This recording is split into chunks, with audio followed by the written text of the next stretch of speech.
Hello everyone, this is part 5th of the Russian revolution. But इससे पहले अगर आपने part 1st, 2nd, 3rd and 4th नहीं देखे हैं तो वो आप प्लेलिस्ट में जाके देख सकते हो। सो हम डिस्कस करेंगे 4th व्हाट चेंज्ड आफ्टर अक्टूबर। आपको पता ही है कि अक्टूबर के बाद सबसे पहला प्राइवेट प्रॉपर्टी बैन कर दी गई थी। इसके बाद लैंड को डिस्ट्रीब्यूट कर दिया था पीजेंट्स को। अब जो प्राइवेट प्रॉपर्टी ओनर्स होते थे, एरिस्टोक्रेट्स या नोबिलिटी होते थे, उनके पास ज़मीनें नहीं थी ज़्यादा।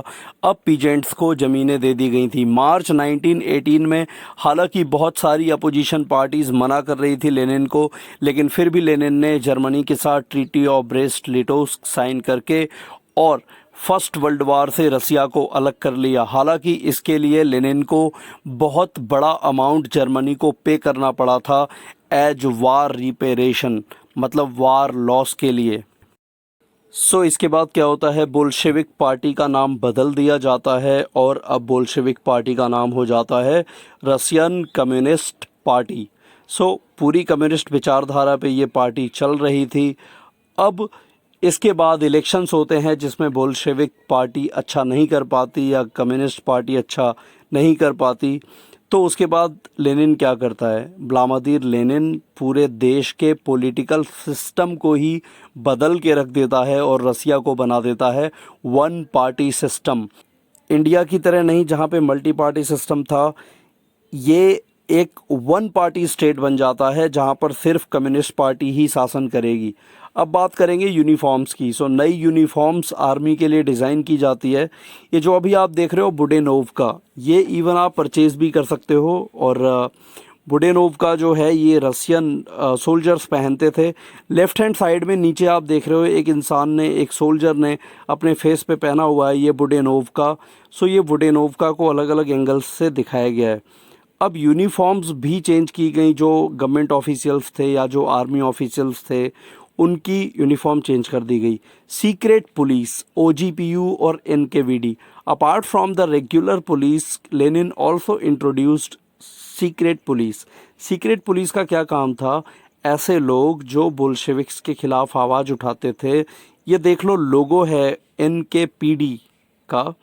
तो ऐसे लोग जो बोल्शेविक्स के खिलाफ आवाज़ उठाते थे तो उनको क्या किया जाता था, मार दिया जाता था। ये एक ऐसी ही पिक्चर है जो उस टाइम की है। अब सेंसरशिप भी ला दिया गया। सेंसरशिप समझते हो, बिना गवर्नमेंट की परमिशन के आप कुछ भी पेपर में पब्लिश नहीं कर सकते, कोई भी चीज़ आप नहीं लिख सकते गवर्नमेंट के खिलाफ। मतलब आपका मुंह टेक्निकली बंद कर दिया जाता है, you cannot raise your voice. ये था सेंसरशिप। और रसिया क्या करता है, सेंसरशिप इम्प्लीमेंट करता है। अब इसके बाद जो जारिस्ट लोग थे, मतलब जो जार को सपोर्ट करने वाले थे, वो तो चुपचाप बैठने वाले थे नहीं। तो रसिया में शुरू हो जाता है सिविल वार। सिविल वार किसको कहते हैं, जब देश की जनता ही आपस में लड़ने झगड़ने लगती है किसी पर्टिकुलर रीज़न की वजह से। सिविल वार में दो फोर्सेस नहीं, तीन फोर्सेस थे अलग अलग। पहले तो रेड्स थे, बोल्शेविक्स जो लेनिन को सपोर्ट करते थे। दूसरे थे व्हाइट्स। व्हाइट्स कौन थे, जो जार को सपोर्ट करते थे, कंजर्वेटिव थिंकिंग वाले लोग जो जार की आइडियोलॉजी पे बिलीव करते थे। अब ग्रीन्स, ये बेसिकली इसमें पीजेंट्स थे, इनको हम यहाँ पे सोशलिस्ट रिवोल्यूशनरीज कह रहे हैं। रशियन रिवोल्यूशन के बाद, लाइक अक्टूबर रिवोल्यूशन के बाद सिविल वार स्टार्ट होता है। सिविल वार में सभी लोग तो बोल्शेविक की आइडियोलॉजी से सेटिस्फाइड नहीं थे। तो ऐसे लोग जो बोल्शेविक की आइडियोलॉजी से सेटिस्फाइड नहीं थे, उन लोगों ने क्या किया कि रेड्स के खिलाफ लड़ाई छेड़ दी। अब जो जारिस्ट थे, जारिस्ट को एक और समर्थन प्राप्त था, वो था French, American, British, Japanese troop. मतलब ये सारे देश भी ना जारिस्ट को सपोर्ट कर रहे थे। पता है क्यों? क्योंकि ये लोग सोशलिज्म से डरे हुए थे। ये लोग नहीं चाहते थे कि सोशलिज्म हमारे देशों में भी आए। अब देख लो यहाँ पे क्या है कि जारिस्ट लोगों ने क्या किया, जार को सपोर्ट करने वालों ने बहुत सारे पीजेंट्स को मार दिया। क्यों मार दिया? क्योंकि वो उनकी ज़मीनें छीनी थी उन्होंने। अब इसके वजह से बोल्शेविक को फ़ायदा हुआ। पीजेंट जो थे वो बोल्शेविक को सपोर्ट करने लगे, उन्हें लगा कि नहीं बोल्शेविक अच्छे हैं। ग्रीन्स, ये जो हम बात कर रहे हैं इनकी, ये ग्रीन्स थे। ग्रीन्स ने क्या किया, ग्रीन्स ने बोल्शेविक को सपोर्ट किया। तो बोल्शेविक ने 1920 आते आते जो भी जारिस्ट लोग थे उनको सप्रेश कर दिया, दबा दिया। सो इस तरीके से सिविल वार में 3 पार्टीज थी, बोल्शेविक्स जो रेड्स बोले गए, जार को सपोर्ट करने वाले जो वाइट्स, और पीजेंट्स जो कि ग्रीन्स थे। सो ये तीनों पार्टीज लड़ रही थी, बट ग्रीन्स ने बाद में जार को सपोर्ट नहीं किया और बोल्शेविक को सपोर्ट करना शुरू किया। इस तरीके से बोल्शेविक ने 1920 आते आते सिचुएशन को हैंडल कर लिया, अंडर कंट्रोल कर लिया। अब बात करेंगे making a socialist society. Socialist society बनने की शुरुआत तो हो ही चुकी थी, लैंड को रीडिस्ट्रीब्यूट किया जा चुका था, बैंक्स को नेशनलाइज किया जा चुका था, और सेंट्रलाइज्ड प्लानिंग, जैसे इंडिया में है सेंट्रल गवर्नमेंट, यूनियन गवर्नमेंट, जिसमें मोदी जी हेड हैं, अभी प्राइम मिनिस्टर हैं। सो उसी तरीके से सेंट्रलाइज्ड प्लानिंग इंट्रोड्यूस्ड की गई, और सेंट्रलाइज्ड प्लानिंग के साथ साथ पूरे देश का डेवलपमेंट एक साथ किया जाना था। इसके लिए 5 ईयर प्लान्स लॉन्च किए गए। 5 ईयर प्लान्स में क्या हुआ कि अच्छा डेवलपमेंट हुआ, लाइक स्टील, आयरन, कोल, इनका डेवलपमेंट 100% इंक्रीज़ हुआ। हम डबल भी इसको कह सकते हैं टेक्निकली। अब फैक्ट्रीज़ लेकिन उतने ज़्यादा डेवलप्ड नहीं थे। एक साल में ही 550 बार ब्रेकडाउन हुआ, वर्क स्टॉप हो गया ड्यू टू मशीन ब्रेकडाउन। इसके अलावा स्कूल, कॉलेज डेवलप किए गए, क्रेशेस जहाँ पे वुमेन के बच्चों की देखभाल की जाती है जब वो जॉब कर रही होती हैं। लेकिन वर्कर्स की लाइफ टेक्निकली उतनी चेंज नहीं हुई, उन्हें अभी भी -40 डिग्री में बिल्डिंग उतर के सैनिटेशन के लिए जाना पड़ता था। सो स्टैलिनिज्म एंड कलेक्टिवाइजेशन, इसकी भोली शकल पे बिल्कुल मत जाना। He was very much dangerous man. ये एक डिक्टेटर बन चुका था और इसने इतना आतंक मचाया। चलो ब्रीफली स्टडी करते हैं कलेक्टिवाइजेशन क्या था।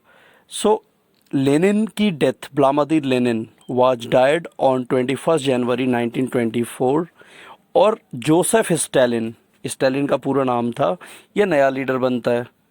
लेकिन क्या होता है कि 1925-26 में जो ग्रेन्स की शॉर्टेज होना शुरू हो जाती है रसिया में। सो जब ग्रेन्स की शॉर्टेज होना शुरू होती है तो 1927 तक आते आते 27-28 तक आते आते ग्रेन की शॉर्टेज हो जाती है। गवर्नमेंट क्या करती है, स्टालिन की गवर्नमेंट क्या करती है कि जो पीजेंट्स होते हैं उनको बोलती है कि इतने प्राइसेस पे तुमको ये चीज़ बेचनी पड़ेगी, लेकिन पीजेंट्स मना कर देते हैं।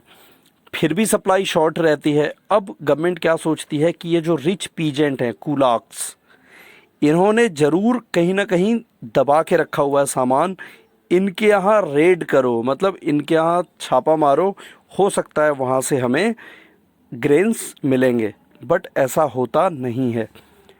अब स्टालिन डिसाइड करता है कि हम सभी फार्म्स को कलेक्टिवाइज करेंगे। उसका ये लॉजिक था कि सारे पीजेंट्स अगर एक फार्म रखेंगे तो वो उनको मॉडर्न नहीं कर पाएंगे, हम कलेक्टिवाइज करके और उनको मॉडर्न करेंगे।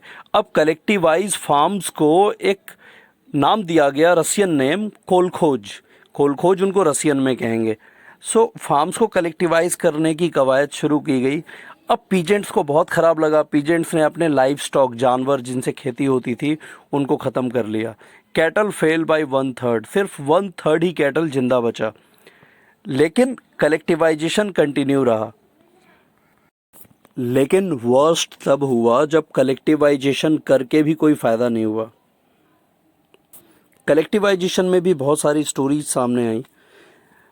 अब यहाँ पे देखते हैं कि कलेक्टिवाइजेशन से प्रोडक्शन तो इंक्रीज़ हुआ नहीं, बैड हार्वेस्ट कंटिन्यू रहा। 1933 में फेमाइन हुए और लगभग 40 लाख पीपल भी मारे गए। सो 40 lakh people were died just because of the famine, just because of the hunger, just because of the problems. But collectivisation continue रहा।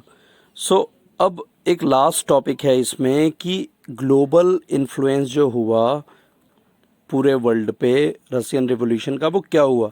तो बहुत सारी कम्युनिस्ट पार्टीज़ बन जाती हैं पूरे वर्ल्ड में। इनफैक्ट इंडिया में भी कम्युनिस्ट पार्टी ऑफ इंडिया बनती है 1925 में मनमेंद्र नाथ रॉय के द्वारा, MN रॉय जो आपकी बुक में लिखे हुए हैं। सो इसके अलावा ब्रिटेन में बनती है, आपने पढ़ाई, सोशलिस्ट पार्टीज़ वगैरह बनती हैं। बट रशियन रिवॉल्यूशन का जो आइडियल था वो लॉस्ट हो जाता है लोगों के दिमाग से। और 1950 आते आते वो रसिया जो कभी अंडर डेवलप्ड था वो रसिया अब अमेरिका की बराबरी करने लगा था, अमेरिका से कंपटीशन करने लगा था। सो टेक्निकली फाइनल जो रिज़ल्ट हुआ वो ये हुआ कि रसिया बिकेम अ सुपर पावर। आज भी रसिया एक सुपर पावर है। बट 1992 में रसिया का डिवीज़न शुरू हुआ और रसिया बहुत सारे पार्ट्स में डिवाइड हो गया। सो 14 देश अलग हो गए रसिया से।